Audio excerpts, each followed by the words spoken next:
MMA Locker Room, part of Pub Sports Radio here. Hey, how's it feel to put on a star-studded event like this? We got MMA royalty standing next to you. We got the man, Aaron Pico, and we got the champ with us right now. Pitbull's in the building.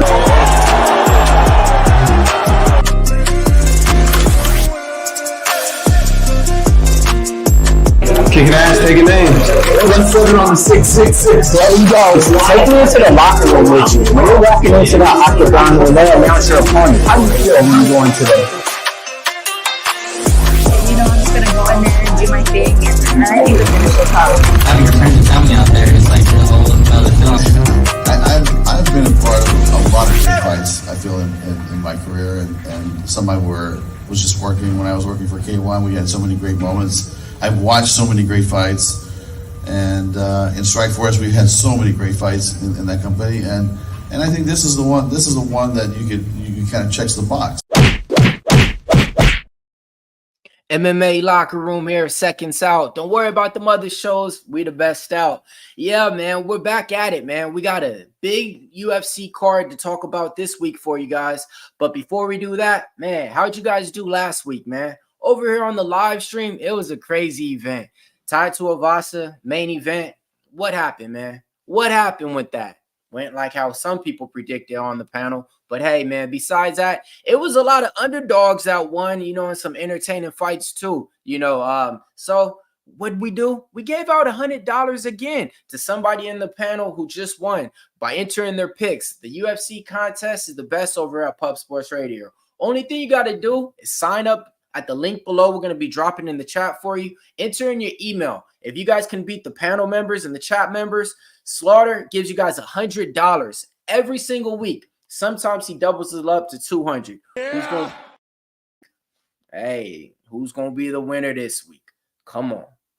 We taking on all competitors, all challenges. Come on and get some. Speaking of getting some, I mean, seconds out, man. We got a main event coming up with Rose Namajunas and Amanda Ribas. That is, you know, you got a co-main event with two heavyweights, or is it going to be the Edmund Shabazi? We don't know how that's going, but I do know one thing. I do know one fighter who's fighting on the main card. He's going to be fighting on the first fight of the main card. It's his second time here on Seconds Out. He's literally checking in with us seconds out before he checks in. How you doing, Fernando Padilla? Man, really good. Over here. How's it going, man? How you going? How's it feeling right now? Where are you at? What's the vibes like? Talk to the people. Right now, just landing on Vegas. Literally just landing, coming to the hotel. About to check out with the UFC too. Check in, actually, not check out. Check in with the UFC. Feeling great, man. Feeling amazing. Ready for this fight week. I was really excited for it. Really excited, and it's now here. I mean, 2 nights ago I closed my eyes and it was 7 weeks, and now it's like the week of. So we here. So let's speak about it. You're literally just hopping off the flight. So how does it feel now being in the city that you're fighting in compared to being, you know, where you're at training at, you know, and now you're in that main arena, you know, like does your adrenaline get to going a little bit more? Do you get a little bit anxious, or like, you know, do your eyes get widened? Talk to us about the actual feeling of, you know, fighting in the city that you're at. I feel that I always feel excitement when I'm here. Just knowing that I'm like when the Monday of the week of the fight just gets there with when the sun is up, like it's just like excitement. It's really cool. I feel that I work so hard for all this, you know, and I really put on work so much that a lot of people will say that like I'm usually like really confident. And it's just the hard work, man. I put days into this, and even nights into this too. And I feel that it's pretty relaxing now. It's just time to close up the week, cut weight, and then just time to have fun. Now, speaking about what you just said, you know, working on it and stuff. Some people got a 9 to 5. But I feel like you as a fighter, you have a 24/7, 365. It Yes, seems sir. like every single day you're working on your craft to get better. How exactly is that on some days, you know, because, you know, some days are better than others and some days are harder than the rest. I mean, it has to be I have a really, really good role model. That is my father. He showed me since I was really young. Like he didn't even tell me. I saw him. You know, he could be drunk. He could be sick. He could be like after like a hangover. You know, but he was always waking up to work. And I feel that that's the same with me. Like it got. I realized younger in my career that it doesn't comes to when you're motivated. Like you cannot only train when you're motivated. Uh, and also I'm really grateful that I came to a gym like Timoyama. When I first came here 8 years, well, not here on Irvine, 8 years ago, I was on the fighter house, so every day it was work. Every day was work. I was on a house that coach was paying for, so we have to be there for him, right? And it wasn't an option. It's like you have to be in the gym every day, all day. There was days that I was sleeping at the gym, and right now, obviously, I have the comfort of going back to my apartment, to my house, and just take a rest in between trainings. But it's the same thing, man. It's For me, it's like having a 9 to 5. It's like you have to be there every day, even if you're not motivated, even if you're a hangover, even if you're even hurt. I feel that it's really important to just show up at the gym. No, hey, you're right on that. Like you said, even if you're hurt, it's just showing up, doing that same routine, to maybe you're helping out somebody else on the team or something like that, or you hurt your leg. Cool. Now you're doing striking on the heavy bag, working one arm, with the leg taped up, whatever. You can always do something. So, I mean, Exactly. that's a great way to approach it, man. That's a great way to approach it. Thank I you, mean, man. so let's talk about who you got coming out there with you right now, getting you prepared for this fight and for this camp. I've been training a lot with Coach Colin. Obviously, a little bit more closed doors with him. We've been putting works on Sundays when nobody's there. We've been putting work on Fridays. It's just been really constant. Kind of the same training partners, just building up that team. We're really focused on a lot of people. Like you say, it's not just me at the gym. Obviously, I'm. It's important because I have the fight right now, but after me, there's other people fighting next week. We have people fighting weeks ago. Coach was here in Vegas, I think 3 weeks ago with Alex Perez. So man, it's just question of like yeah, like I just say, showing up. You never know who can help you. You never know what you're gonna learn. So it's been a big focus for me in that and in this camp. Even not this camp, but since my last fight, I rest like 3 weeks with my leg getting better after that fight, and then I was constantly on the gym. Hustle and motivate, I guess, is the best way to put it.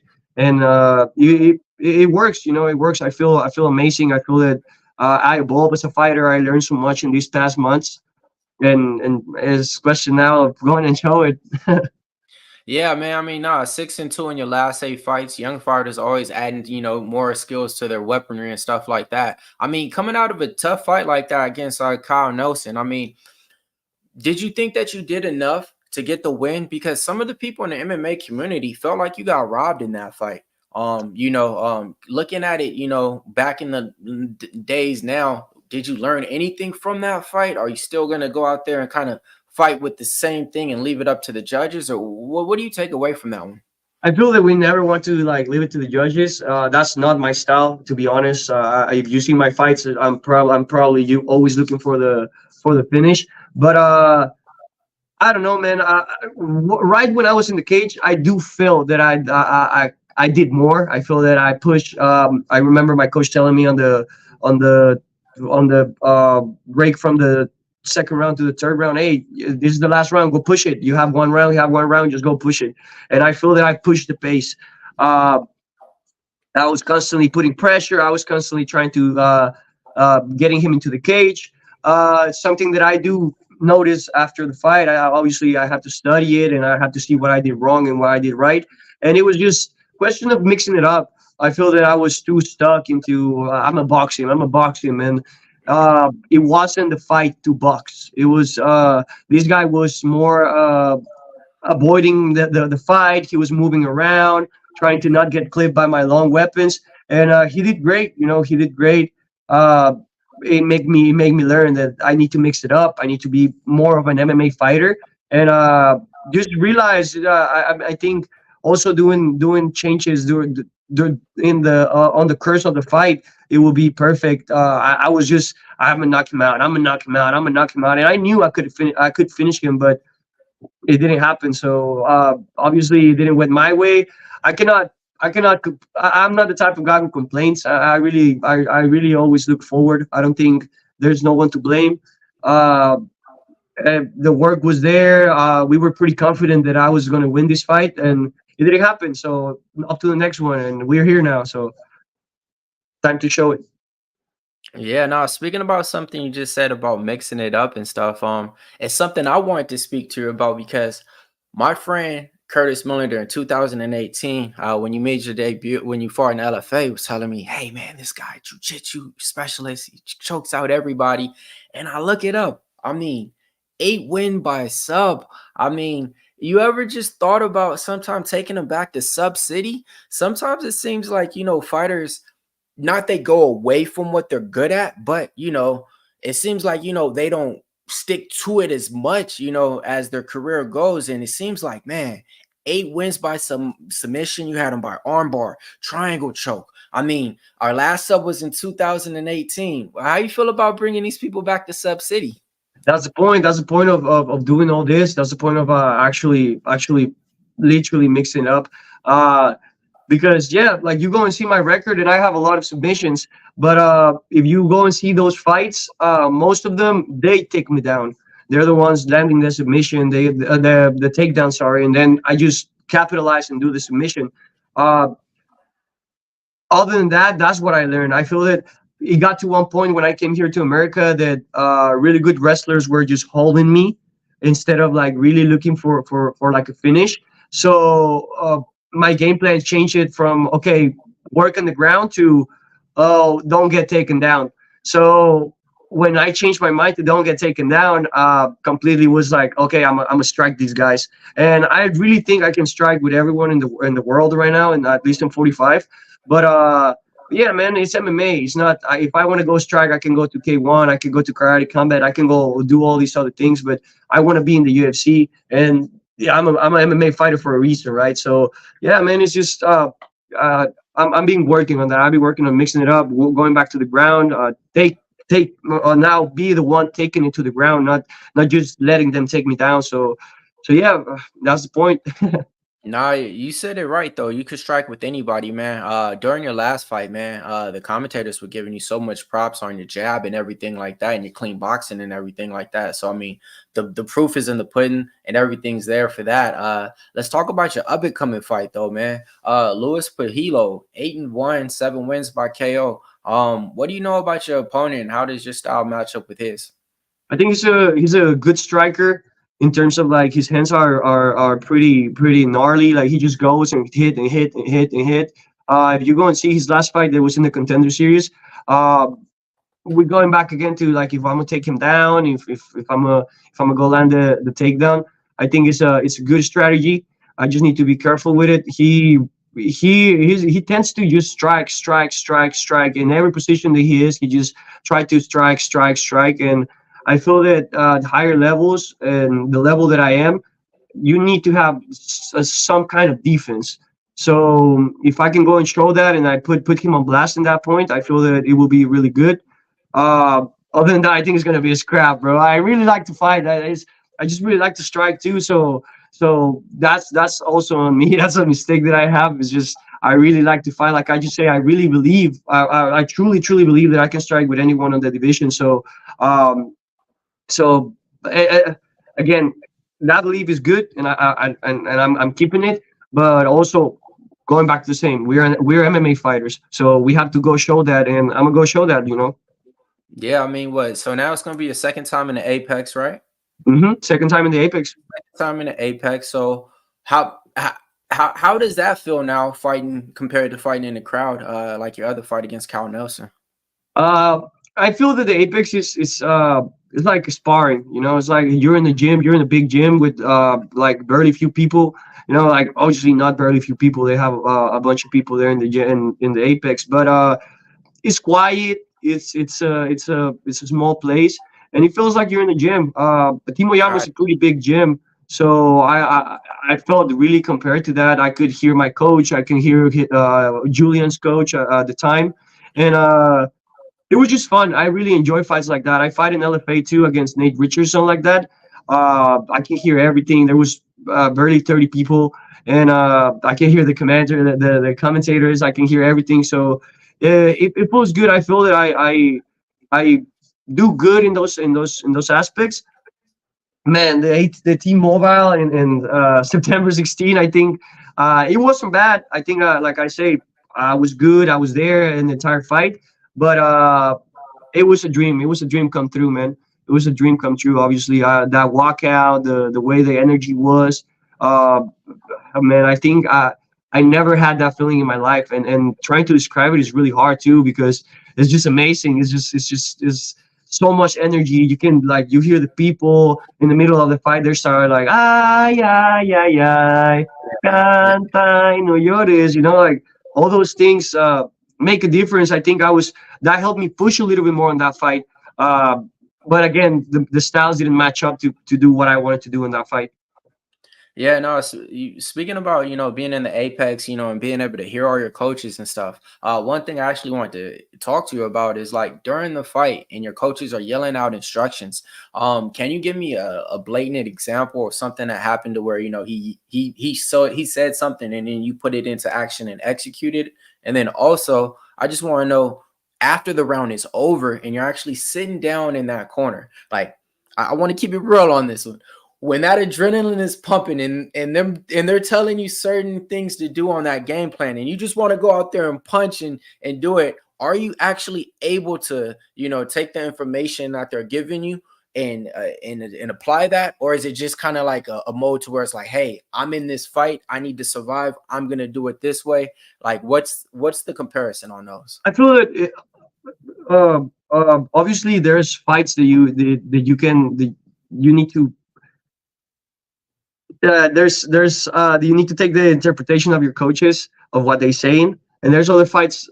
With Julian, I hear coach what he said. He say fakes, move your head, numbers, and I feel that that's what I start doing. I also hear Julian's coach is talking, so like I can kind of tell what he was gonna do. So I feel that like you just need to be smart. Also, I'm not a 3-0 guy or a 6-0 guy. I think I already have experience enough to go back to the corner and listen to what my coach say, and then go back to the next round and incorporate that to what we already doing. So it's experience, man. It comes with experience, and I can tell you at this point, it comes with experience. I feel my first fights, it was just go and do what you have to do. Next round, okay, keep doing what you're doing, and now and also the level that we at. We have to be able to listen to our coaches to take that other like outside of the cage view. It's really important that they're there for a reason. Yeah, no, they definitely are, man. Mhm. And yeah, that's the thing. A lot of people don't notice, but it's like you've been fighting ever since you've been young. And you got a lot of experience fighting these older guys when you were young too. So it wasn't Sure. just kind of like, you're getting thrown guys who had maybe 6 fights in their belt or anything like that. No, they were throwing you up against kind of the best of the best at the time, in those divisions and in those sports too, all throughout your career. So that you always have that better fight resume and fight IQ going into these fights, right? Yes, sir. I mean, for example, my first fight in America was against Dan Ige. Dan Ige right now is one of the rankest fighter, and I think I didn't do bad on that fight. I think I show up my skills, but I was the younger one. I had less fights than him, so I feel that his experience as a fighter really eat me in that fight. That it was like taking me down, holding me in the ground, trying to score more of like position wise, and and then from that fight on, I started like learning more and more and more, and then I feel that you just get like you say. I appreciate that about coach. He never treated me like, oh, you're gonna fight with this tomato can. He tried always to give me big fights. Since I came here, he told me he's like, I want you to build up a two-digit record, but you're gonna be fighting with 2-digit guys too. Because that's the point. I fight with Derek Minner when he had like 13 or 18 and something too. Hmm. Uh, it's been like that for me, and I feel that that's a way for learning. It take me to where I'm at right now. Yeah, man, it definitely does, man.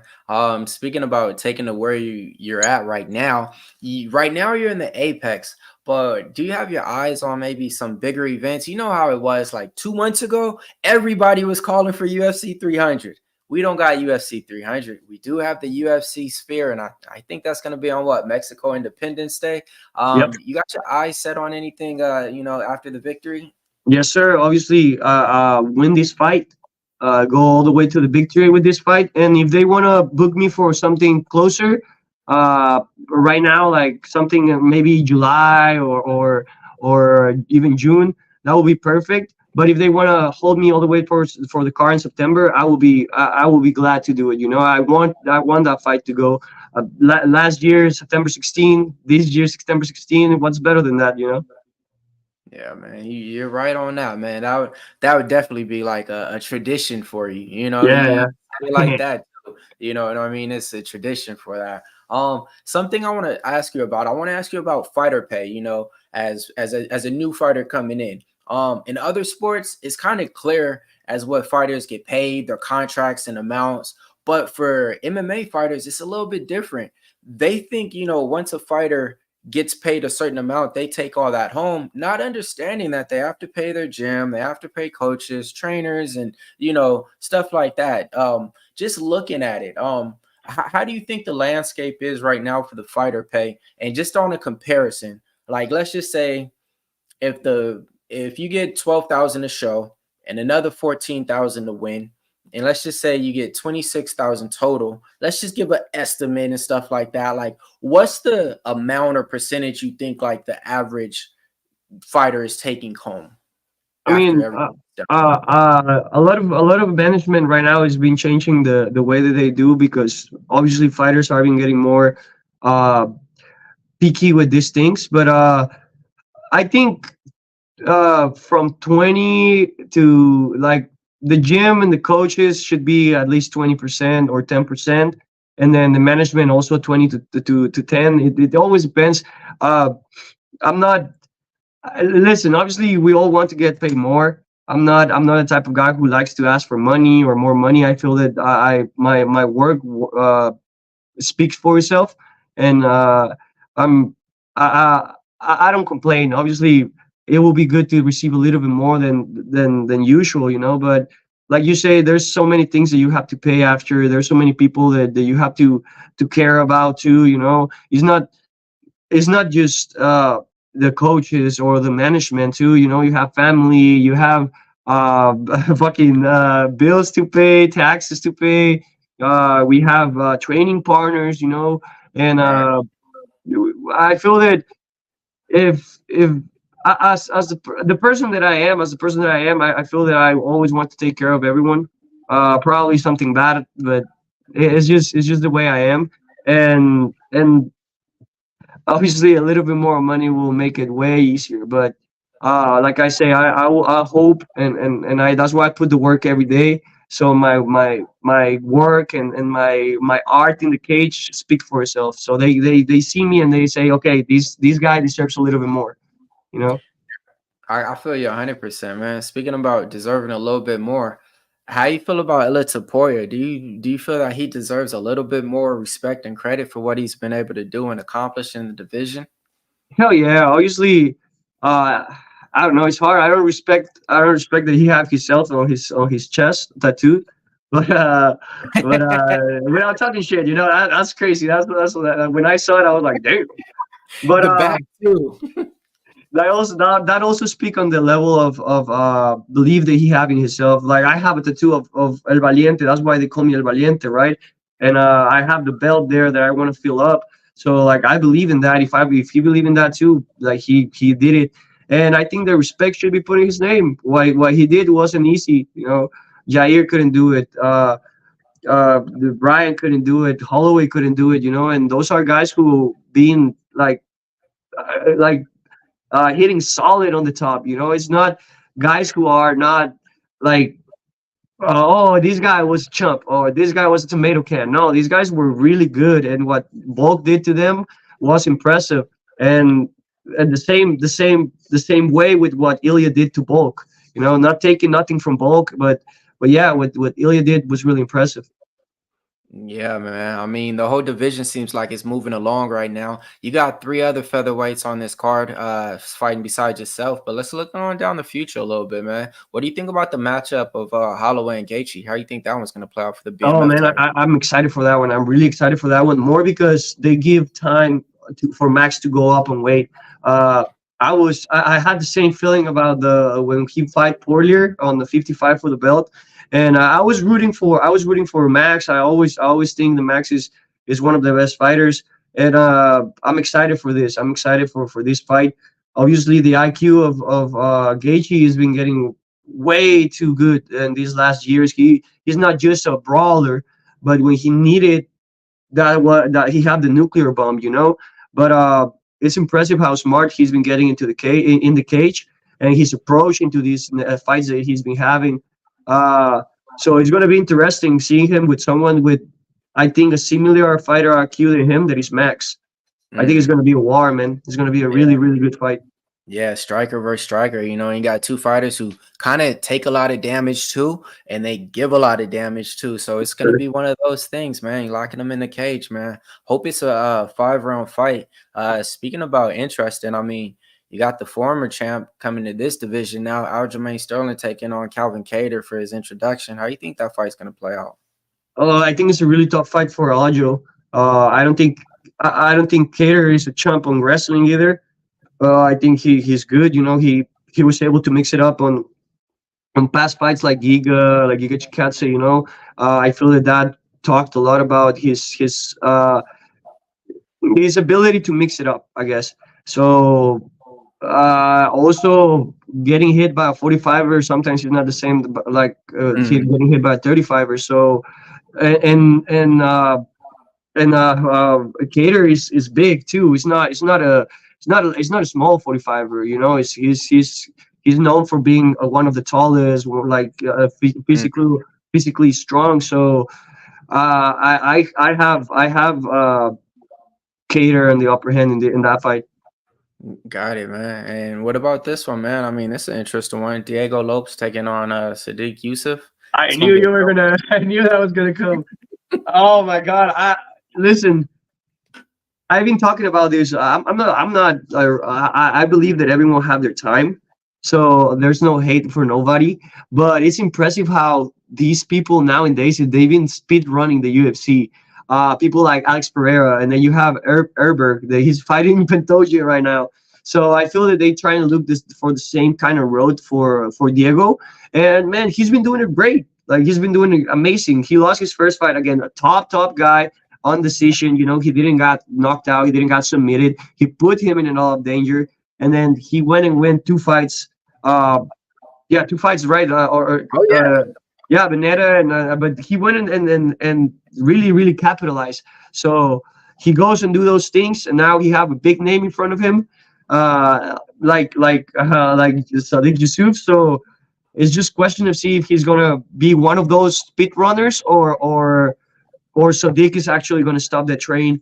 I think also Sadiq is a really tough fight for him. He's really good. He's like really well mixed up, and he have all the weapons to finish a fight.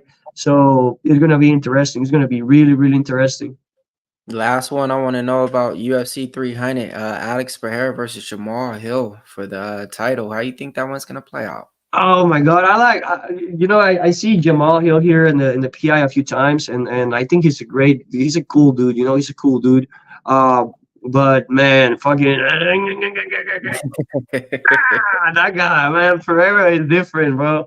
And I'm not saying that Jamal Hill is not different too. What he did too is crazy. I think Jamal, you can, other than losing when he broke his arm, I think he kind of speed run the UFC too. And it's gonna be a power versus power. It's gonna be like it's 300 is full of wars, full of battles for a fact. Now this is the one that everybody wants to know. Hey, Big Show, solo screen him for this one. We got Jake Paul taking on Mike Tyson for the fight of the ages. What are we doing? What are we No! doing? Oh my What's God, happening? man. What's It's happening? it's the loss for Jake Paul, you know. I don't know, man. I don't want to see nobody want to see a legend getting knocked out, but also I don't believe Tyson is gonna get knocked out. I have all my heart in Tyson. You know, I'm gonna send him all my energy, all my key, and I hope he fucking go and knock him out. You know, like yeah. And there's no other way. You know, I don't want to see that fight going another way. I just want to see the Mike Tyson knocking out, and not because of hate to Jake Paul. It's just, man, it's Mike Tyson. Come on. Right. Hell yeah, man. Disrespectful for taking that fight. Come on, bro. Like just imagine though if he was able to do what he did to Tyron Woodley and everybody, just to have the names that he's gonna have under his Oh, that would be crazy. that would be crazy. That would be crazy, you know, and it would be hard for people to just deny. He beat Silva, right? Anderson Silva, right? Like, come Yeah. on. Like, I mean, just the names. I get it. They were out there, but those names are like, come on now. Like, it's crazy. Yeah. I So just can't believe exactly something like to happen to him. like that guy in a few in like 20 or 40 20 or 30 years he's gonna be saying like, yeah, I beat Anderson Silva, yeah, I beat Tyron Woodley, you know? And it's like, bro, wow. Like you think about it, and it's crazy. Even Logan Paul saying that he fought Mayweather. It's like, man, these are guys who like really don't listen. At this point, I think that Jake really has been putting the work for so long. It's been years and years at this point. But bro, it's crazy to think I've been doing this for over 10 years, and these guys in 5 years already have names in their record that it's crazy. Like you say, it's unbelievable. It's just life is a crazy roller coaster. Hey, it is, and on that though, I mean, I give him credit though, because he could be doing whatever he wants. I mean, he's a millionaire, Hmm. and it shows he's been putting that time and work in. I mean, you know, it shows on his low physique, shows on his skills, and shows with the footwork. You know, he has power too. You know, so I mean, I do give him credit for that, and he's doing something that the average person, I'm talking about the average street person, would Hmm. not do. You Hmm. know, so like I kind of give him a little bit credit on that though, man. Speaking of credit, man, it's time to give out all the credit to who you've been rolling with, all your sponsors, anything like that. Give a shout out to everybody you want to on the stage right now. The stage is yours. Jose Luis and Karen from Mexico, muchas gracias siempre con el apoyo. My dad always siempre ayudándome, siempre apoyándome, obviamente, my family. People from Colorado and Greeley, that they've been really active with sponsoring me and getting me sponsors and getting me people to support me. I appreciate you guys a lot. You guys know you guys are my family. Everyone in Team Oyama, thank you so much for all the support. Raw Talent Boxing, Chase Your Dreams. Artivan, thank you so much for all the work. I'll get you back, brother. And just in general, thank you everyone for tuning in, always supporting me. Thank you guys for really wanting to have me here in this little section in this podcast. And I really appreciate all the eyes that people has been putting on me. I've been putting the work day in, day out, and I really want to show it, and I hope it shows in the cage. Got it, man. So give them a little sneak peek on what they should expect this Saturday going down in the Apex. It's gonna be a finish, man. It's gonna be a finish. I don't see this fight going another way. It's gonna be a knockout. It's gonna be a submission, but that's how it's gonna be. Man, I love to hear it right there, man. Like I said, man, let's take them all back to Sub City, man. Show them that, you know, show them where we was at with Sub City. Yes, sir. Yes, sir, man. You know how it goes. MMA Locker Room here. Fernando Padilla, aka he's putting them out, finishing them inside the distance. Don't miss it. This week going down, UFC Vegas 89 on the main card. He's the first fight on the main card. So that means a lot of eyes gonna be watching on him. You heard it here first, man. Seconds out. Don't worry about the mother stations. We'll see you next time out. Thank you, guys.